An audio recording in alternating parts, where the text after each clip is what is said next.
ايه رايكم بقى في طاجن الباميه القمر ده؟ طاجن باميه باللحمه، ريحته جايبه اخر الدنيا. تعالوا ندخل نشوف الفيديو دوت او طاجن الباميه العسل ده اتعمل ازاي. يلا بينا يا قمرايه، يلا بينا. السلام عليكم ورحمه الله وبركاته. ازيكم حبايبي، عاملين ايه؟ يا رب تكونوا بخير. كل سنه وانتم طيبين، يا رب العيد سعيد عليكم يا رب يا حبايبي. تعالوا بقى نشوف هنعمل احلى طاجن باميه ازاي. حطيت حله على النار، حطيت فيها ميه سخنه، وهنزل باللحمه بتاعتي. نسلق اللحمه الاول. انا هنا حطيت الميه وحطيت اللحمه عشان تتسلق. هتبدا تغلي كده، لو طلعت اي ريمه على الوش هنعمل ايه؟ هنطلعها ولازم نتخلص منها. هنسيبها كده ونرجع نشوفها تاني. هنا الشوربه غلت الحمد لله، ولو كان في اي حاجه زي كده انا بشيلها اهو بالشكل ده. ومفيش اي حاجه تانيه. هعمل ايه؟ هنزل ورق لوري وشويه سكر وكم فص حبهان وفلفل اسود وجوز الطيب اهو بالشكل ده.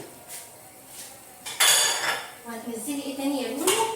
هنزل بصله متقطعه نصين كده وشويه سكر اللي انا قلت لكم عليهم، وهسيبها بقى كده. ههدي عليها النار وهسيبها على نار هاديه لغايه ما تستوي. تعالوا بقى نشوف هنعمل ايه تاني. هنا بقى حطيت حله على النار، حطيت فيها بصلتين واحط فيها حته زبده كده او سمنه المتاحه عندك. وطبعا اللحمه خلاص قربت تستوي. اللحمه مش هحط لها ملح الا لما تستوي خالص.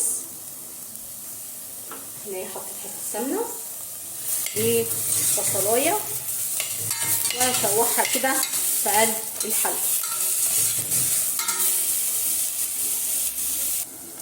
هنا كده والبصله بتتشوح، هنزل بشويه فلفل اسود صغيرين كده، وهبدا اكمل تشويح البصله. سنه الفلفل الاسود دي بتدي ريحه حلوه قوي في البصله. انا عايزاها توصل للون خفيف اصفر خفيف كده.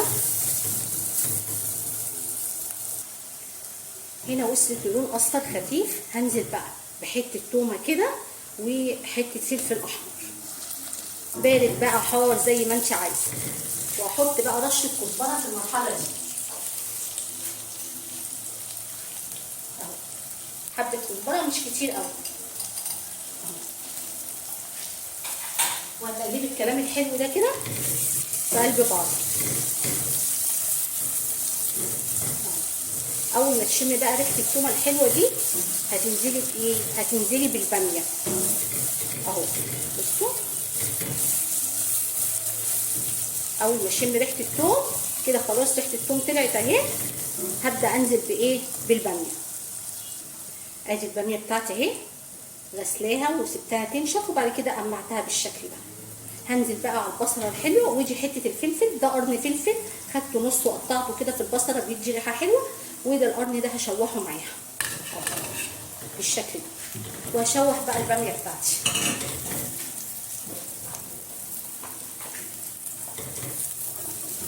بصوا، ما تعليش النار، خلي النار متوسطه اهو.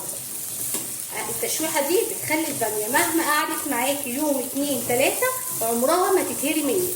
دي حاجه. الحاجه الثانيه يفضل لونها اخضر، يعني بصوا نفس لونها اللي احنا حاطينه ده ما بيتغيرش مهما قعدت عندك. هتتشوح تشويحه حلوه كده وبعد كده نشوفها مع بعض. هنا بقى الباميه اتشوحت معايا بقت حاجه كده عسل اهي. هعمل ايه؟ ده كيس صلصه مفرزاه في الثلاجه، طماطم يعني. هنزل عليه كده على الباميه بالشكل ده اهو.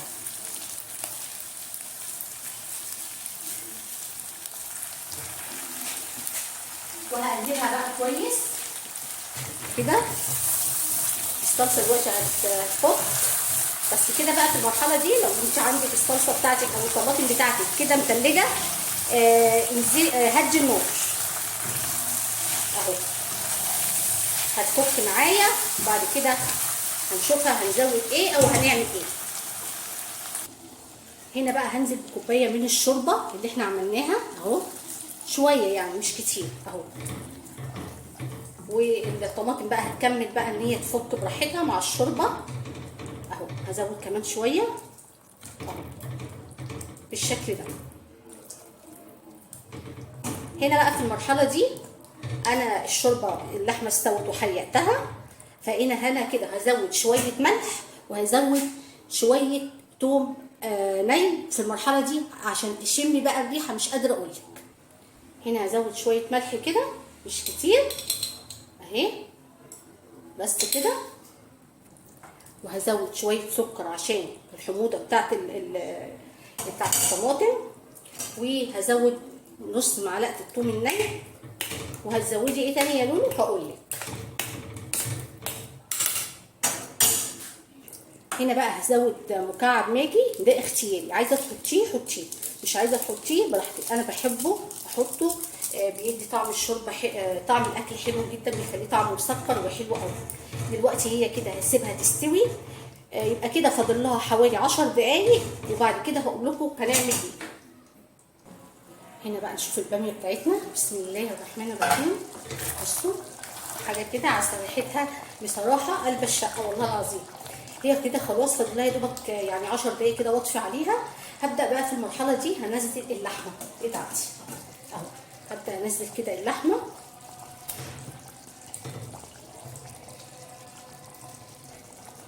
هنا كده خلاص. هسيبها بقى 5 دقايق كده وبعد كده هقول لكم نعمل ايه.